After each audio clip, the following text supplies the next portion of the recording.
Good morning, students. Today we are going to learn modal verbs. So first of all, I am going to tell you what is modal verbs. तो all modal verbs are auxiliary verbs. जितनी भी modal verbs होती हैं वो auxiliary verbs होती हैं, means helping verb होती हैं. Like can, could, may, might, must, shall, should, will, would and ought to. Are some basic modal verbs. ये आपकी कुछ मॉडल बेसिक वर्ब्स हैं. These verbs are used before other verbs in sentence and are used to express different things in different context. ये जितनी भी आपको मैंने modal verbs बताई हैं ये सब आपकी मेन वर्ब से पहले यूज़ होती हैं. ठीक है, जैसे आप हेल्पिंग वर्ब यूज़ करते हो उसी तरह से ये मॉडल वर्ब भी मेन वर्ब से पहले यूज़ होती हैं और ये डिफरेंट थिंग्स को एक्सप्रेस करती है डिफरेंट कॉन्टेक्स्ट में. जैसे अब आपको मैं सारे मॉडल्स विद एग्जांपल समझाने जा रही हूँ. Listen attentively. The first is can. Can जो होता है वो आपकी एबिलिटी को शो करता है. मीन्स आप ये काम कर सकते हो. जैसे मैं इस बॉक्स को उठा सकता हूँ. मतलब आपके सामने कोई भारी बॉक्स रखा हुआ है और आप उसको कहो कि मैं इस बॉक्स को उठा सकता हूँ. I can lift this box. मतलब आप इतने स्ट्रॉन्ग हो कि आप इस भारी बॉक्स को उठा सकते हो. अब कैन पोलाइट वे में भी यूज़ होता है. जैसे could you help me with my homework. कि आप मेरा होमवर्क पूरा करने में हेल्प कर सकते हो. और कुड पास्ट टेंस में भी यूज़ हो सकता है. जैसे जब मैं स्कूल में था तब ऐसे सवाल मैं क्षण में हल कर सकता था. When I was at school, I could solve such problems in seconds. ठीक है, ये आपको कैन का यूज़ समझ में आया. नेक्स्ट, आप कुड को हम पास्ट में भी यूज़ करते हैं. कैसे यूज़ करते हैं कि वह कुछ तो कर सकता था. मीन्स तुम मेरी हेल्प तो कर सकते थे ना. You could have help me. Can को आपने देखा प्रेजेंट टेंस में यूज़ होता है. कुड प्रेजेंट टेंस में भी यूज़ होता है और पास्ट टेंस में भी यूज़ होता है. अब कुड हैव का मतलब वो ऐसा कर तो सकता था. ठीक है, और कुड का मतलब सकता था ओनली. और कुड हैव का मतलब कर तो सकता था. Means when I was problem you could have done something. जब मैं परेशानी में था तो तुम कुछ तो कर सकते थे ना. मेरी किसी तरह मदद तो कर सकते थे ना. नेक्स्ट है आपका विल. विल आप कैसे यूज़ करते हो आप जानते हो फ्यूचर इंडेफिनिट में. नेक्स्ट है आपका विल बी एबल टू. मतलब आप जल्दी ही इस योग्य हो जाओगे कि आप ये काम करने लग जाओगे. जैसे तुम जल्दी ही ये लैंग्वेज बोलना सीख जाओगे. You will be able to speak this language soon. Next है आपका मे. मे कोई पॉसिबिलिटी कोई संभावना हो उसको व्यक्त करने के लिए हम मे का यूज़ करते हैं. जैसे उसके यहाँ आने की संभावना है या आज रात में बारिश होने की संभावना है तो he may come here. It may rain tonight. तो जो चीज़ निश्चित मतलब जिस पॉसिबिलिटी जो पॉसिबिलिटी है उसके होने की संभावना अगर अधिक है तो हम मे का यूज़ करते हैं. लेकिन जब उसके होने की संभावना कम है तो हम माइट का यूज़ करते हैं. जैसे ही माइट कम हियर. शायद वह यहाँ आए. It might rain tonight. आज रात को शायद बारिश हो. अब मे का यूज़ आप पोलाइट वे में करते ही हो. आप जानते ही हो. जैसे जब आप क्लासरूम में यूज़ करते हो may I come in, may I go out, may I drink water. आप पूछते हो तो कोई भी चीज़ रिक्वेस्टिंग वे में पूछने के लिए भी हम मे का यूज़ करते हैं. अब कोई हम जैसे बैठे हुए कुछ एजम्पशन लगा रहे होते हैं कि ऐसा हो चुका होगा.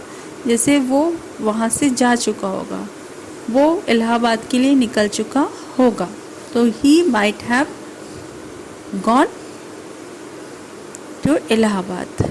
या वह वहाँ से जा चुका होगा. He might have gone there. तो इस तरह से हम मे, माइट और माइट हैव का यूज़ करते हैं. नेक्स्ट है आपका शुड. शुड का मतलब होता है करना चाहिए। शुड का मतलब होता है चाहिए, जो कि हम जनरल वे में कैसे यूज़ करते हैं, तुम्हें मुझसे पूछना चाहिए। यू शुड आस्क मी, तुम्हें गरीबों की हेल्प करनी चाहिए। You should help poor, you should help needy. अब कोई काम जैसे होता है ना, तुम्हें ये मुझसे पूछना चाहिए था, तब हम किस चीज़ कैसे यूज़ करेंगे शुड का, शुड के साथ हैव लगा देते हैं, तो शुड हैव। और जब तुम्हें मुझसे पूछना चाहिए था, you should have asked me. ठीक है। नेक्स्ट है ऑट टू। ऑट टू का मतलब भी चाहिए होता है, लेकिन इसका मतलब ऑब्लिगेशन के सेंस में होता है। मीन्स हमारी कर्तव्य बोध, ये काम हमको करना ही है, ये हमारी जिम्मेदारी है, जैसे हमको कठिन परिश्रम करना चाहिए। You ought to work harder, means हमको, means we ought to work harder, तुमको you ought to work harder. तुम्हें बड़ों की बात माननी चाहिए। You ought to obey your elders, you ought to follow your elders. अब जैसे सपोज मार्क्स कम आते हैं तो बड़े आपसे कहते हैं ना कि तुम्हें और अधिक मेहनत करनी चाहिए थी, तो तब हम ऑट टू के साथ हैव का यूज़ करते हैं। पास्ट में तुम्हें ये इस तरह से काम करना चाहिए था, तब हम ऑट टू हैव का यूज़ करते हैं। मीन्स तुम्हें अधिक मेहनत करनी चाहिए थी। You ought to have worked harder, तुम्हें समय से अपना होमवर्क पूरा कर लेना चाहिए था। You ought to have completed your work timely. Next है आपका मस्ट। मस्ट का मतलब होता है चाहिए। मस्ट का मतलब निश्चित रूप से तुम्हें ये करना चाहिए। You must work hard, you must read this book, तुमको ये किताब अवश्य पढ़नी चाहिए, तुमको कठिन मेहनत अवश्य करनी चाहिए। ठीक है। अब जैसे अब नेक्स्ट है आपका पास्ट में। पास्ट में तुम्हें का ये होना चाहिए। पास्ट में हम कैसे यूज़ करते हैं, जैसे कभी आपकी स्कूल की बस छूट जाती है तो आप लेट हो जाते हो, उस समय आप क्या कहते हो, आपकी मम्मी उस समय क्या कह रही होती है, the bus must have left, निश्चित रूप से जो है उसकी बस छूट गई होगी, बिकॉज ही वॉज लेट। तो मस्ट हैव का यूज़ ऐसा हुआ होगा, ऐसा हो गया होगा, या ऐसा होना चाहिए कि सेंस में हम मस्ट हैव का यूज़ करते हैं। नेक्स्ट है आपका वुड। वुड विल आपने यूज़ किया है, विल शैल आप यूज़ करते हो। शैल का पास्ट शुड भी होता है, जो कि आप इनडायरेक्ट स्पीच में यूज़ करते हो। विल का पास्ट वुड होता है, जिसको आप इनडायरेक्ट स्पीच में यूज़ करते हो। उसके अलावा कैसे यूज़ करते हैं वो हम आपको बता रहे हैं। तो वुड जैसे रिक्वेस्ट के लिए, would you like to help me, would you like to have a cup of coffee with me, क्या आप मेरे साथ एक कप कॉफ़ी पियेंगे। ठीक है। और दूसरा जैसे पास्ट टेंस में बताना है, मुझे मालूम था कि तुम आओगे, I knew that you would come. ठीक। आप इज़ एम आर का यूज़ तो आपने जाना ही है, जानते ही हैं आप। सिंपल प्रेजेंट में या प्रेजेंट कॉन्टीन्यूअस में हम हेल्पिंग वर्ब यूज़ करते हैं इज़ एम आर। अब यहाँ पर हम is am are plus going to का यूज़ बता रहे हैं।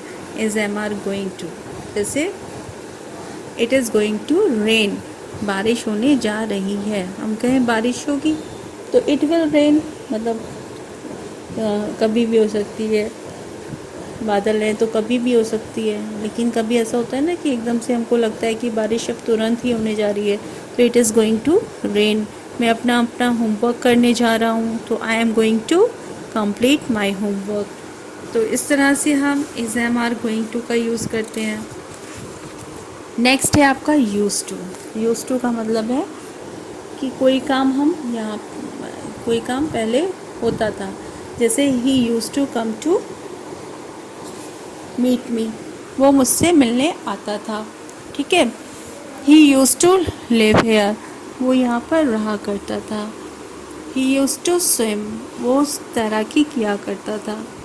आप वुड का यूज़ भी इसीलिए होता है ऐसे कि कोई काम हम पास्ट में किया करते थे, हमारी हैबिट थी, लेकिन वो अभी भी है। जैसे I would say in my childhood, बचपन में मैं स्विमिंग किया करता था, अब भी किया करता हूँ। अब यूज़ टू का कैसे हम यूज़ करते हैं? अभी तो हमने यूज़ टू का यूज़ करना सीखा, अब बी यूज़ टू का मतलब कि उसको ये काम करने की आदत है। जैसे उसको देर तक सोने की आदत है, he is used to sleeping for late hours, ठीक है, उसको देर तक सोने की आदत है। उसको लंबी दूरी तक चलने की आदत है, he is used to walking long distance. Next है आपका हेड बेटर, कहते हैं ना ये करना ज़्यादा अच्छा रहेगा। अब जैसे बेटर होगा कि सो जाएं, अब सोना अब अच्छा होगा कि अब हम चलो सो जाते हैं, तो we had better go to bed, या तुम्हारा अब जाना अधिक अच्छा होगा, you had better go now. Next है डेयर का मतलब होता है हिम्मत होना। जैसे आप लोग बोलते हैं हाउ डेयर यू, तुम्हारी हिम्मत कैसी हुई इस तरह से बात करने की, ठीक है। तो डेयर का मतलब होता है हिम्मत, और डेयर हमेशा नेगेटिव फॉर्म में यूज़ होता है। He dare not go there, उसकी हिम्मत नहीं है कि वो वहाँ जा सके। नेक्स्ट नीड नॉट का मतलब है कि ये करने की ज़रूरत नहीं है, तुम्हें वहाँ जाने की ज़रूरत नहीं है, तुम्हें यहाँ आने की ज़रूरत नहीं है। You need not go there, you need not come here. Next need not have, मतलब तुम्हें ऐसा करने की ज़रूरत नहीं थी, तुम्हें वहाँ जाने की ज़रूरत नहीं थी। You need not have gone there. Next has to हम प्लूरल में यूज़ करते हैं और हैज़ टू हम सिंगुलर में यूज़ करते हैं।